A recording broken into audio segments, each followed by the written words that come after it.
दोस्तों रिसेंटली मैंने अराइवल नाम की एक बढ़िया sci fi alien type of movie देखी है जिसकी कहानी को आज हम बहुत ही ज्यादा शॉर्टकट में जानते हुए आगे बढ़ेंगे एंड देन इसकी एंडिंग में इस मूवी के अंदर दिखाए जाने वाली लैंग्वेज के ऊपर थोड़ी सी चर्चा करेंगे। So without waste any time let's start the Arrival. लेकिन कहानी शुरू करने से पहले मैं आपको बता दूं कि आज मेरे वीडियो में थोड़ा सा नॉइस मतलब की आवाज आएगा क्योंकि दिवाली है ना, तो आजकल लोग जल्दी सोते नहीं है इसलिए। और हाँ, एडवांस में आप सभी को हैप्पी दिवाली। तो फिल्म की शुरुआत होती है तो हम एक न्यूज चैनल की मदद से जान पाते हैं कि इस दुनिया के 12 कंट्री में 12 एलियन शिप रातों रात कहीं से तो आ गए, लेकिन अब तक उन एलियन शिप ने कोई भी हरकत नहीं की। यानी कि ना तो वो एलियंस किसी इंसान के ऊपर अटैक कर रहे थे, ना ही वो किसी इंसान से कांटेक्ट कर रहे थे, या फिर हम कह सकते हैं कि इंसानों को मालूम ही नहीं था कि वो एलियंस इस धरती पर आए क्यों हैं। और हाँ, याद रहे कि वो एलियन शिप पूरी तरह से धरती को टच नहीं करता है, वो अब भी कुछ फीट हवा में लिमिटेड करता है। लेकिन कहानी में और भी डीपली अंदर जाने से पहले मैं आपको इस मूवी की मेन कैरेक्टर लुइस के बारे में और उसके एक सपने के बारे में बताना चाहूंगा, जो कि इस मूवी के अंदर बहुत इंपॉर्टेंस मायने रखती है।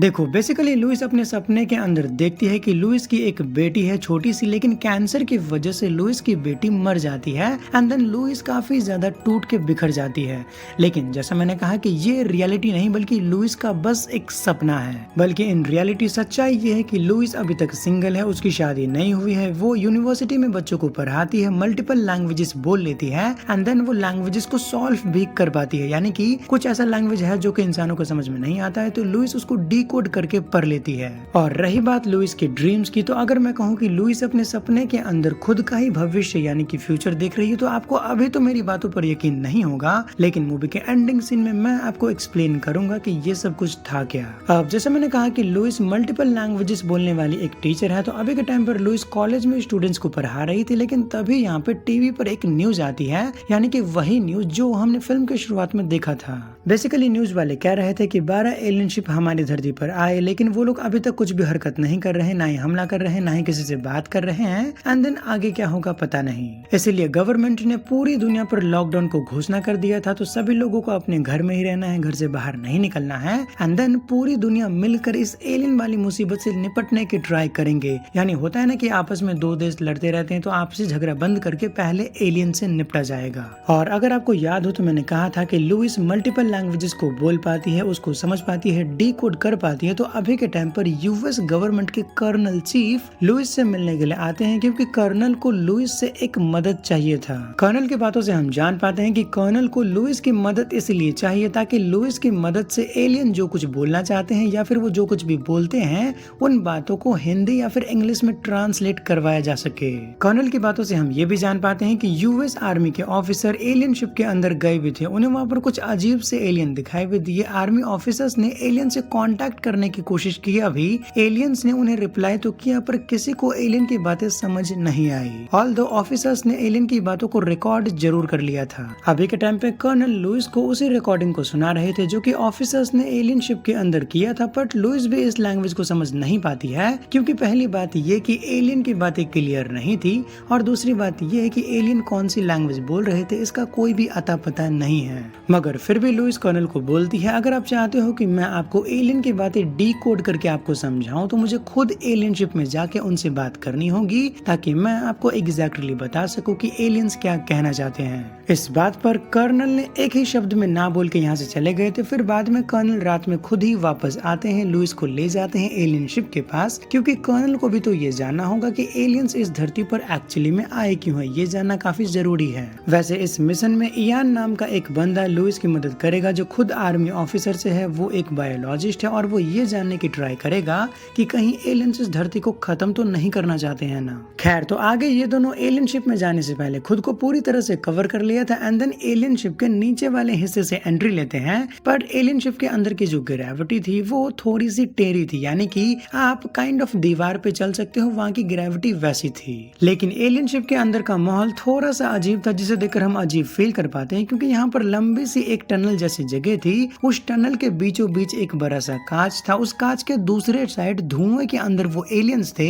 जो कि दिखने में थोड़े से अजीब थे, यानी कि उनके बहुत सारे पैर हाथ ऐसा कुछ थे। वहीं उस कांच के इस साइड हमारे कैरेक्टर्स थे और इस जगह को देखने के बाद हम यहाँ पर समझ पाते हैं कि उन एलियंस को भी इंसानों से कम्युनिकेट तो करना है। खैर, तो आगे लुइस थोड़ा सा हिम्मत दिखाते हुए थोड़ा आगे जाके उन एलियन से बात करने की ट्राई करती भी है। बदले में एलियंस ने उसको रिप्लाई किया तो था, बट ऑब्वियसली ये सारी बातें लुइस को भी समझ में नहीं आई क्योंकि लुइस भी पहली बार कुछ ऐसा सुन रही थी। बातचीत खत्म हो जाने के बाद ये दोनों कर्नल को रिपोर्ट करते हैं कि इन दोनों को कुछ भी समझ में नहीं आया। तो कर्नल की बातों से हम जान पाते हैं कि सिर्फ ये दोनों नहीं बल्कि हर वो एक कंट्री जहाँ पर एलियनशिप है वो लोग भी एलियन से बातें करने की ट्राई कर तो रहे हैं, बट ऑब्वियसली किसी को कुछ समझ में नहीं आया कि एलियंस क्या कहना चाहते हैं। अगले दिन लुइस वापस से एलियन से बातें करने जाती है, जहाँ पर वो अब की बार अपने साथ एक व्हाइट बोर्ड लेकर आए थे ताकि वो एलियन से कुछ लिख के बातें कर सके एंड मे बी एलियन को समझ आ जाए। और ये प्लान सच में काम करता भी है। लुइस सबसे पहले व्हाइट बोर्ड के ऊपर ह्यूमन लिख के बताती है, तो बदले में एलियन ने भी वहाँ पर कुछ सिंबल वगैरह बनाया था जो कि बेसिकली एलियन की एक लैंग्वेज है, बट ऑब्वियसली लुइस को वो तो समझ में नहीं आया कि उसका मतलब क्या था। कैंप में वापस आने के बाद लुइस बाकियों के साथ मिलके उस सिंबल को डिकोड करने की ट्राई कर रही थी, पर काफी देर सिर फोड़ने के बावजूद हाथ में कुछ नहीं लगा क्योंकि एक सिंबल को डिकोड करना एक लैंग्वेज के मुकाबले काफी ज्यादा हार्ड वर्क है। अगले दिन लुइस जब वापस से एलियन से बातें करने जाती है तब वो खुद का नाम बताती है एलियंस को व्हाइट बोर्ड पे लिख के, एंड देन वो सूट भी बाहर निकाल ली थी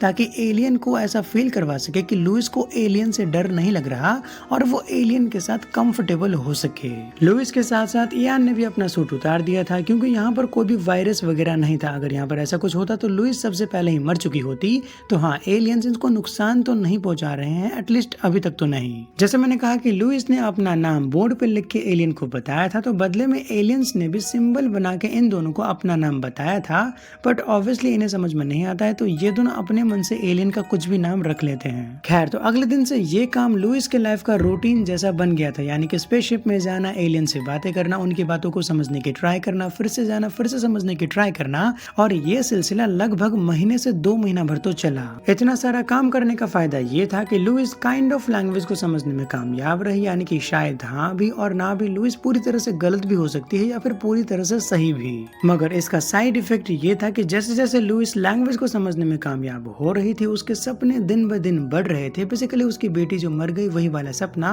बट हम तो जानते हैं कि वो लुइस का फ्यूचर है। कैसे, मैं आपको आगे एंडिंग में एक्सप्लेन करूंगा। इस पे एलियन ने अगेन एक पर्टिकुलर पैटर्न को वहां पे बना दिया था, लेकिन जब लुइस उसको डिकोड करती है तो एक वर्ड सामने आया था जो कि होता है यूज वेपन। यूज वेपन शब्द को पढ़ने के बाद लुइस के मन में एक डाउट था, कहीं लुइस ने गलती से कुछ गलत ट्रांसलेट तो नहीं कर लिया, या फिर ऐसा भी हो सकता है कि एलियन की भाषा में वेपन्स वर्ड का मतलब कुछ और होता हो। वहीं पे कर्नल को तो अब तक ऐसा लग रहा था कि एलियंस इंसानों के ऊपर अटैक करना चाहते हैं, तभी तो उन्होंने कहा कि यूज वेपन यानी कि हमसे लड़ो। पर लुइस का यहाँ पर ऐसा कहना था कि अगर एलियन हमें खत्म करना चाहते तो एलियन हमें कब का खत्म कर चुके होते। एलियन को किसी की परमिशन नहीं चाहिए कि क्या हम आपको खत्म कर सकते हैं। लेकिन जब ये वेपन्स वाली बातें बाकी के कंट्री के चीफ मिनिस्टर्स को पता चला तो सब लोग अपना अपना कनेक्शन डिस्कनेक्ट कर रहे थे, बेसिकली एक दूसरे का साथ छोड़ रहे थे, एंड देन डिसाइड किया था कि सब लोग अपने अपने एलियंस को खुद ही खत्म कर लो। सबसे पहले चाइना के चीफ मिनिस्टर ने सबसे पहले पूरी दुनिया से पूरा कॉन्ट्रैक्ट खत्म कर लिया था, एंड देन उसने तो प्लानिंग भी कर लिया था कि वो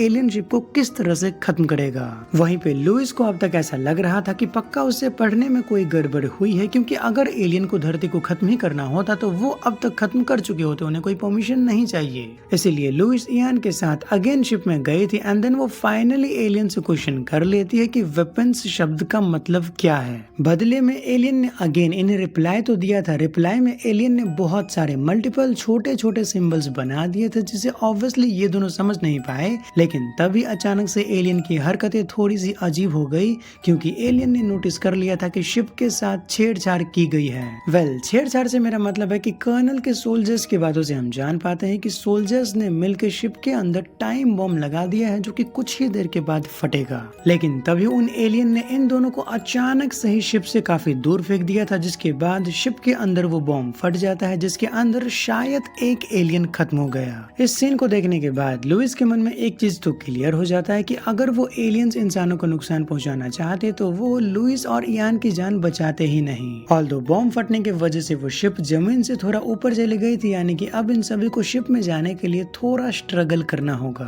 वैसे कर्नल के मन में यहाँ पर एक बहुत ही बड़ा डर था कि इन लोगों ने पहले शिप के ऊपर अटैक किया तो बदले में एलियंस भी अटैक करेंगे, तो ये लोग जल्दी से एलियन शिप से थोड़ा दूर जाकर अपना कैंप लगाते हैं, यानी कि पहले पास में थे पर अब दूर जाके लगाएंगे। वहीं पे अब तक लुइस और इयान ने मिलके उस मल्टीपल सिंबल को डिकोड कर लिया था, जिसका मतलब बन रहा था कि सारी कंट्री को एक साथ मिलके काम करना चाहिए ताकि वो लोग एलियन से बातें कर पाएंगे, उनकी भाषा को समझ पाएंगे और एलियन से जान पाएंगे कि एलियन यहाँ पर एक्चुअली में आए क्यों हैं। अब देखो, माना कि एलियंस ऐसा चाहते थे कि पूरी कंट्री मिलके एलियन की बातें समझने की ट्राई करे, बट चाइना को ये सारी बातें समझ में नहीं आ रही थी और चाइना के गवर्नमेंट ने ये तय कर लिया था कि अगर एलियन ने अपना शिप हमारी कंट्री से नहीं हटाया तो हम एलियन शिप को उड़ा देंगे, यानी कि ब्लास्ट कर देंगे। अब तक यूएसए के कर्नल को भी गवर्नमेंट की तरफ से ऑर्डर मिल चुके थे कि इससे पहले कि एलियन कोई भी एक्शन ले, हम खुद ही एलियन के ऊपर अटैक करके उन्हें अटैक करने से पहले ही खत्म कर देते हैं। वहीं पे लुइस अगेन कर्नल को समझाने की ट्राई कर रही थी कि जंग करना एक लौता रास्ता नहीं है, कोई ना कोई दूसरा रास्ता होगा। मगर बीच बीच में लुइस को अपनी बेटी की विजन आ रही थी, यानी कि वो जो सपने में देख रही थी ना, वो अब उसे विजन के जरिए भी दिख रहा था। इसी बीच में लुइस जब कैंप से बाहर निकली तब वो देखती है बड़े शिप के अंदर से एक छोटा शिप बाहर निकला था, जिसके अंदर जब लुइस जाती है तब वो छोटा शिप लुइस को बड़े शिप के अंदर ले जाता है। शिप में जाने के बाद लुइस फाइनली एलियन से क्वेश्चन कर लेती है कि तुमने जो कहा था यूज वेपन, उस शब्द का मतलब क्या है? तुम क्या हम पर अटैक करना चाहते हो? वेल, इस पॉइंट पे आके एलियन की बातों से लुइस को पता चलता है कि यूज वेपन का मतलब होता है कि हमने जो तुम्हें गिफ्ट दिया है उसका इस्तेमाल करो, और हमने तुम्हें गिफ्ट दिया है खुद का लैंग्वेज, उसका इस्तेमाल करो। लुइस यहाँ पे थोड़ी सी कंफ्यूज थी कि एलियन ने जो कुछ भी कहा उसका मतलब क्या था। मतलब लुइस को समझ तो आया था एलियन ने जो कुछ भी कहा, पर उसका मतलब क्या था वो उसे पता नहीं कि एलियन क्या कहना चाहता था। एलियन की बातें सुनने के बावजूद लुइस यहाँ पर कंफ्यूज थी, तो एलियन उसे क्लियरली बताता है कि 3000 साल के बाद हमें इंसानों की मदद चाहिए एक जंग लड़ने के लिए। साथ में एलियन लुइस की थोड़ी तारीफ करता है कि तुम्हारे पास एक टैलेंट है और वो टैलेंट है भविष्य देखना, और तुम जानती हो कि सिर्फ तुम्हें मेरी बातें समझ आती है और तुम ही वो इकलौती इंसान हो जो कि एलियन और इंसानों के बीच में जंग होने से रोक सकती है। साथ ही साथ एलियन बताता है कि हमें 3000 सालों के बाद इंसानों की मदद चाहिए एक जंग लड़ने के लिए, और यही रीजन है कि हम धरती पर आए हैं इंसानों से थोड़ी दोस्ती बनाने के लिए। इतना बोलने के बाद वो एलियन अगेन कहीं धुएं में चला गया था और वो छोटा शिप वापस से लुइस को जमीन पे छोड़ जाता है। लेकिन कहानी में आगे बढ़ने से पहले मैं आपको बताना चाहूंगा कि एलियन ने जो लुइस की तारीफ की कि तुम्हारे पास एक टैलेंट है, तुम हमारी लैंग्वेज को एक वेपन के जैसे इस्तेमाल करो भविष्य देखने के लिए, तो इस शब्द का मतलब क्या था मैं आपको एग्जैक्टली एक एग्जाम्पल दे के समझाता हूँ। अब देखो, हम इंसान अपने प्रेजेंट को जीते हैं, यानी कि ना तो हम अपने पास्ट को देख सकते हैं ना ही फ्यूचर को देख सकते हैं, बट एलियन के लिए यहाँ पे थोड़ा सा टाइमलाइन में फर्क है। फर्क से मेरा मतलब है कि एलियन का टाइमलाइन कुछ ऐसा है कि एलियन एक ही टाइम पे प्रेजेंट में रह के अपने पास्ट को देख सकते हैं एंड देन फ्यूचर को भी, यानी कि फ्यूचर को भी वो लोग इजीली एक्सेस कर पाते हैं, और ऐसा हो पाता है एलियन की उस लैंग्वेज की मदद से। और यही रीजन था कि एलियन कह रहा था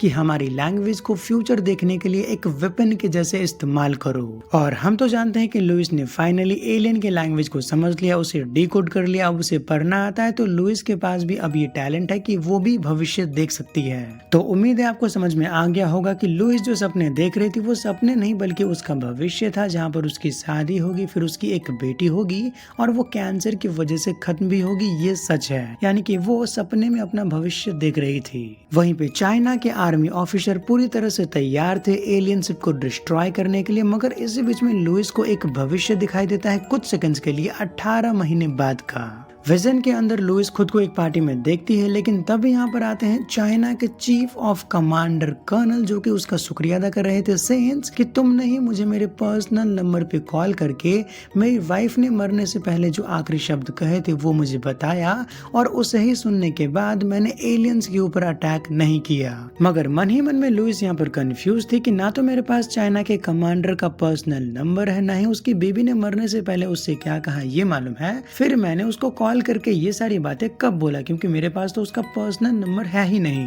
लेकिन तभी चाइना के कर्नल अचानक से लुइस के साथ अपना पर्सनल नंबर शेयर करते हैं एंड देन साथ में वो बातें भी बताते हैं जो उसकी वाइफ ने मरने से पहले उससे कहा था। तो इस तरह से लुइस को पता चला। लेकिन तभी अचानक से ये विजन यहीं पर खत्म हो जाता है और लुइस अगेन प्रेजेंट डे में आ गई थी। तब उसे क्लिक होता है कि उसे ही चाइना के कमांडर को कॉल करना होगा और उसे उसकी बेबी की लास्ट कही गई बातों को याद दिलाना होगा। तो ये युद्ध यहीं पे रुक जाएगा। वहीं पे अब तक चाइना के कर्नल ने एलियन शिप को उड़ाने का परमिशन दे दिया था, मगर सही टाइम पर लुइस पर्सनल नंबर पे